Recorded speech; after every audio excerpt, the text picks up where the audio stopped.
If you're a heat and air machine technician or even a salesperson, how do you ask for a review and why does this matter? This is a super important question. I'm Scott Silvenbell. I'm coming to you live from HVAC Technician Sales Secrets on a perfect day to talk about sales and a perfect day to talk about you.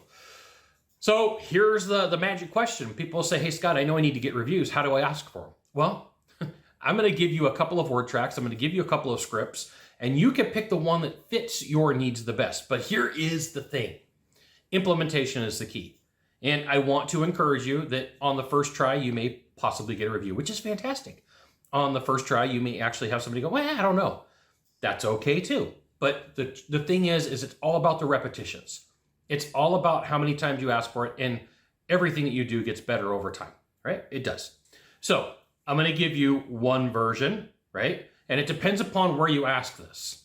Now, a lot of trainers in industries will say, hey, you got to ask for it up front, okay? Which could seem weird to some people, but you got to ask for it no matter what. So one of the things that most companies will say, or some companies will say is, hey, if I can give you really good service today, would you mind leaving a review when the job's done, right? In whatever, there's a million different ways to ask that. Hey, if I do a really good job for you today, would you mind leaving me a review when the job's done?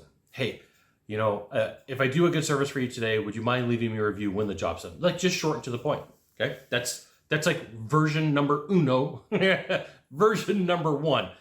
Version number two could be this: when the job's done, you're like, hey, would you mind sharing with your friends and family the type of work that we do, so if they ever go look up reviews, like they'll see what you had to say, right? Would you mind sharing with your friends and family and neighbors the type of work we do so they could take a look and see online what we do? And here's what you need to know. The easier you make this process for whatever line you're going to use, whatever process you're going to ask this, you got to make it easy for them to make the review happen, okay? And this is why you should join the email list. I'll give you the goods, not in the Facebook group, not in the YouTube channel. Take that URL, type it into a browser, drop in your name, drop in your email address, and I'll give you the goods, not in the Facebook group, not in the YouTube channel.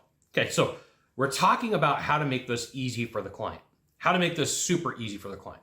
So in a lot of these instances, you can take the URL, you could take the email, the website, you could take the website address that the person's got to go to, and you can go to something like GoDaddy or Namecheap, pick your poison. Like, I have no affiliate to any of them, and buy a URL, review company name, right? Review xyzcompany.com. And then you can set up a redirect. It literally takes about 30 seconds. I've done this a bunch.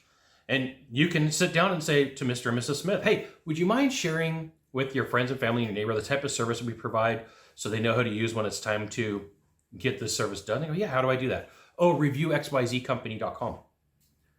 Really? And it's just a redirect, okay? So that's one version. Another version is this, is you say, hey, would you mind sharing with your friends and family the type of service we provide so that they know what kind of work that we do in the future? And the person says, yeah, absolutely, I would love to do that. Then you say, great, can you grab your phone? And then they grab their phone, and then you help direct them and say, hey, this is one of the ways that you could do it. Now, what I wouldn't do is tell them what to write. What I wouldn't do is tell them how many stars to give, because now you're taking away their free will. Now you're causing yourself some problems. Now you're causing yourself some issues. Now you're creating this place where you're telling them this is how you have to be, right? Let them express it. And sometimes people are going to give you 3 stars. People are going to give you 4 stars. People are going to give you 5 stars. And let's just say for a second that you do have the opportunity and they're like, you know, Scott, I really want to give you 3 stars today. Well, hey, what would it take for you to give me 5? Let me fix it while I'm here, right? If somebody comes back and you're meeting with them and like, hey, the service really wasn't that great. Don't get upset. Find it as a way for you to get better at what you do. Hey, can you help me out? What went wrong? I'm always trying to improve. Can we make this right? Right? Don't get mad. Don't get upset. Don't yell. Don't get angry. And you're like,